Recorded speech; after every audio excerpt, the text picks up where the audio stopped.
Hello, मैं नीरज गर्ग आप सभी का स्वागत करता हूं आपके अपने यूट्यूब चैनल एनजी क्लासेस में। हम टॉपिक पढ़ रहे थे डाइस के अंदर बच्चे अपन ने बात की थी 2 फिगर क्वेश्चन जिसके अंदर कॉमन नंबर नहीं है। उसमें बच्चे आगे चलते हैं नेक्स्ट एग्जांपल के ऊपर।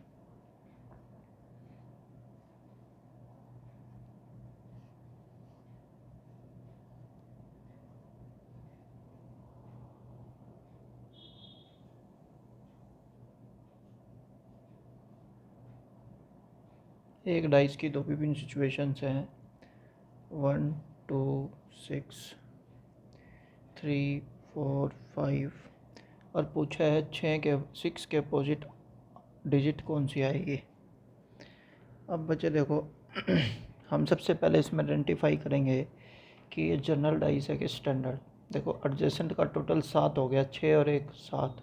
तो हमारे को पता है जैसे ही एडजेसेंट का टोटल 7 होता है ये डाइस हो जाता है आपका जनरल।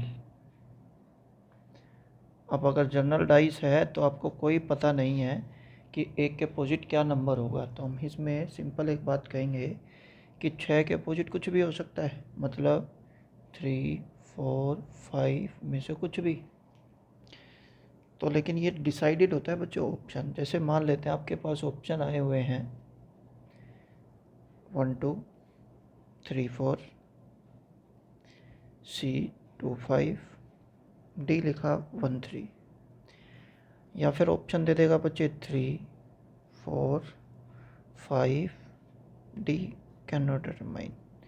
एक फोर्थ वन ऑप्शन हो सकता है 3 4 5 D 1। कहता है इसमें से आंसर निकालने हैं। तो हमने बोला 6 के अपोजिट तो 3 4 5 में से कुछ भी। अब 3 4 में से देखो 3 4 5 में से 3 4 है तो आंसर लगा देंगे 3 4 पे। लेकिन देखो 3 4 5 तीनों है तो आंसर लगाएंगे कैन नॉट डिटरमाइन पे। लेकिन यहाँ पे कैन नॉट डिटरमाइन ऑप्शन में नहीं है, तो ये है बच्चे हमारी मजबूरी। उस केस में हम कहेंगे 1 के अपोजिट में 3, 2 के अपोजिट में 4, 6 के अपोजिट में 5। एक बार फिर दोबारा से ये बच्चे ये वाला केस याद रखना, भूलना मत। अगर मान लेते हैं आपके ऑप्शन में कहीं भी 3 4 5 में से कुछ भी ना हो तो उस केस में हम देखते हैं जिसके सामने जो लिखा है। 1 के सामने क्या लिखा है 3, 2 के सामने 4, 6 के सामने 5, तो हम कहेंगे 1 के अपोजिट 3 है, 2 के अपोजिट 4 है, 6 के opposite answer 5। Option decided answer होते हैं, याद रखना, भूलना मत। तो बच्चा अगर हम हमारा फर्स्ट लेक्चर देखें डाइस का, सबसे फर्स्ट लेक्चर, तो फर्स्ट लेक्चर में हमने डाइस में यही पढ़ा था कि हमारे पास डाइस में 2 फिगर क्वेश्चन होंगे। ने 2 फिगर क्वेश्चन, जब 2 फिगर क्वेश्चंस आएंगे उन 2 फिगर क्वेश्चंस के अंदर हमने पहली टाइप पढ़ी जहां कॉमन नंबर 1 हो, दूसरी टाइप पढ़ी जहां कॉमन नंबर हमारे पास 2 हो, तीसरी टाइप पढ़ी हमने जहां हमारा कॉमन नंबर 1 भी ना हो। जहां कॉमन नंबर 1 नहीं होगा वहां हम देखेंगे कि डाइस जर्नल है कि स्टैंडर्ड। ठीक, स्टैंडर्ड होगा तो अपोजिट टोटल 7 होगा, जर्नल होगा तो एडजेसेंट का टोटल 7 होगा। ये बात याद रखना, ठीक है। अगर इसके बाद बात करें हम अपने वाले अगले क्वेश्चंस पे, जहाँ पर हमारे पास केवल डाइस की एक फिगर आएगी। कौन सी फिगर आएगी? केवल 1 फिगर क्वेश्चन, मतलब डाइस की शेप हमारे को केवल एक ही देगा बना के, और उसमें हमसे पूछ लेगा कि उसके अपोजिट क्या होगा। इसमें लिख देते हैं अपनी next type 1 figure questions. Dice में केवल एक फिगर वाले क्वेश्चंस का जवाब या रिप्लाई हमको कैसे देना है। अब इधर देखेंगे, फोकस करेंगे, जहाँ पर हमारे को केवल एक पोजीशन देगा डाइस की। उसके अंदर देखो बच्चे, एग्जाम्पल से समझाता हूँ। हमने कहा हमारे पास ये फिगर आ गई 1 2 3, ठीक है। या फिर फर्स्ट एग्जांपल सेकंड एग्जांपल समझ लेंगे। 2 4 6, या फिर थर्ड एग्जांपल समझ लेंगे। 1 2 6, या फिर फोर्थ एग्जांपल समझ लेंगे।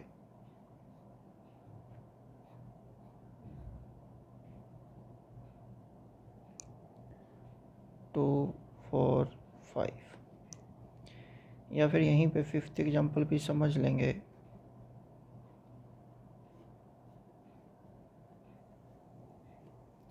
1 3 5, सिक्स एग्जांपल समझ लेंगे।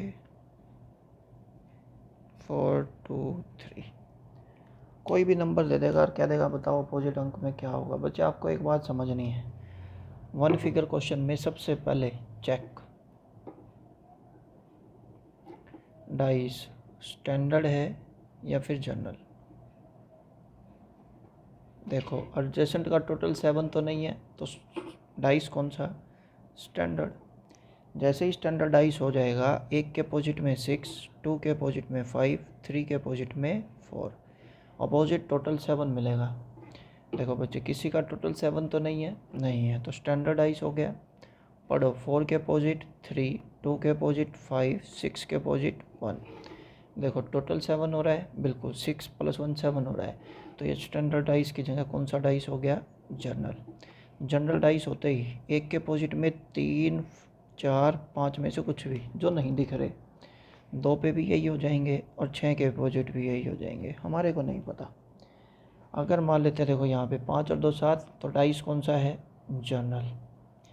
एनीवन, या तो 2 के अपोजिट पूछे या 4 के अपोजिट पूछे या 5 के अपोजिट पूछे, आंसर हमेशा 1 3 6 रहेगा, मतलब जो इनमें नहीं दिख रहा। दोबारा देखो स्टैंडर्ड है कि जनरल, 5 और 3 8, 5 और 1 6, 3 और 1 4, किसी का टोटल 7 नहीं है, तो डाइस कौन सा है, स्टैंडर्ड। 1 के अपोजिट 6, 3 के अपोजिट 4, 5 के अपोजिट 2। देखो 4 और 3 7, डाइस कौन सा है, जनरल। अगर जनरल डाइस है तो बच्चे सोचो 2 3 4 के अपोजिट में नंबर 1 6 5, यही नंबर नहीं दिख रहे, तो यही इसके अपोजिट। अगर पूछ ले 2 के अपोजिट 1 6 5 कुछ भी, 3 के अपोजिट 1 6 5 कुछ भी, 4 के अपोजिट 1 6 5 एनीवन। ठीक बच्चे, समझ आ गया होगा, आई होप सो। ये डाइस हो गया बच्चे आपका वन फिगर, जहाँ पर केवल एक फिगर होती है और वहाँ पे अपने को रिप्लाई देने होते हैं कि हम रिप्लाई किस तरीके से देंगे। इसके बाद क्वेश्चन आते हैं बच्चे आपके डाइस में कौन से। फिर डाइस में क्वेश्चन आते हैं बच्चे व्हेन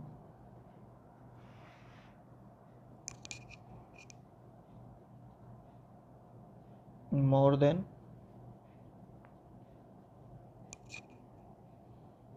2 पोजीशंस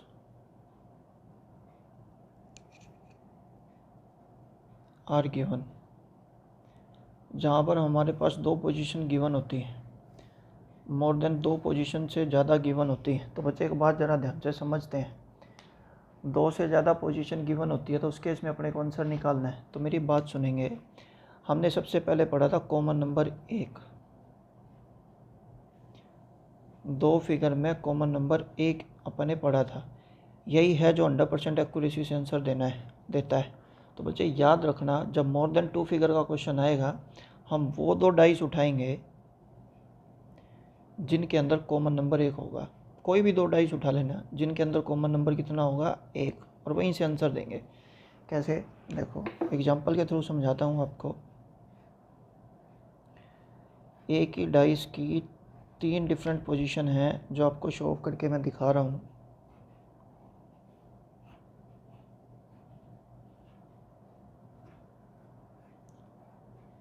ये देखो, ये 3 पोजीशन बना दी, 1 2 3 4 5 6 4 3 5। तो आपसे कह देगा 4 के अपोजिट में नंबर बताएं क्या होगा।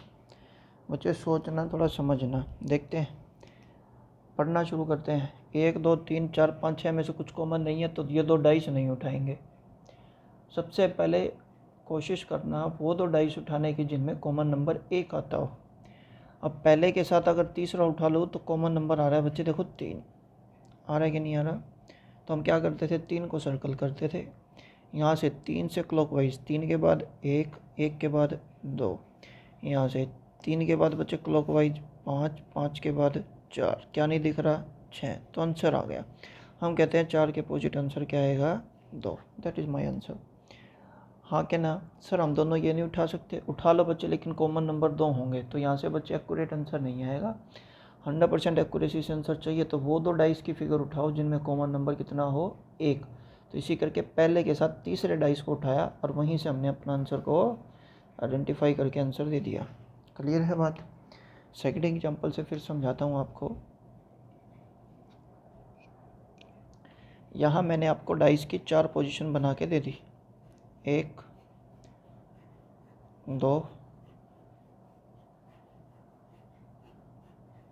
3 और ये 4 नंबर है 4 5 6 3 4 5 1 2 3 1 6 2।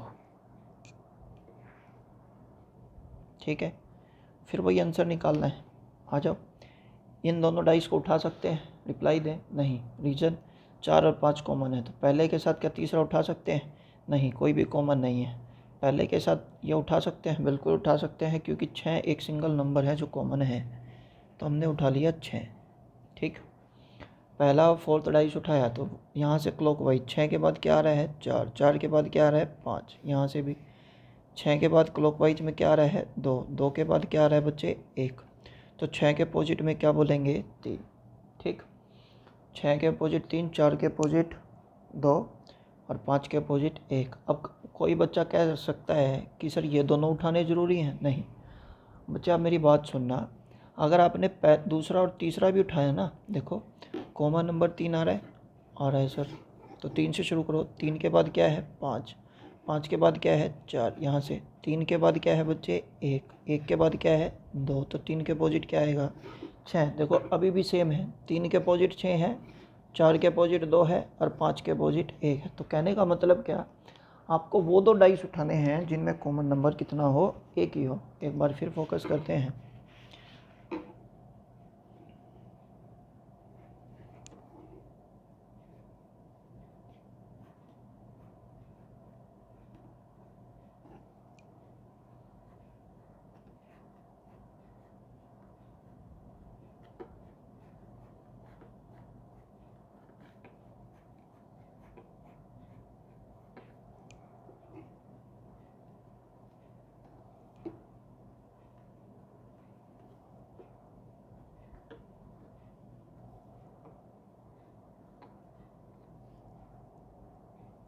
जैसे मैंने आपको ये फिगर बना के दे दिया और आपसे पूछा है एक ही पासे की 4 विभिन्न स्थितियां हैं, इनमें से कौन किसके अपोजिट आएगा। आ जाओ, पहले के साथ तीसरा डाइस उठाए हैं, पहले के साथ दूसरा डाइस उठाए हैं, 3 कॉमन है, बिल्कुल है।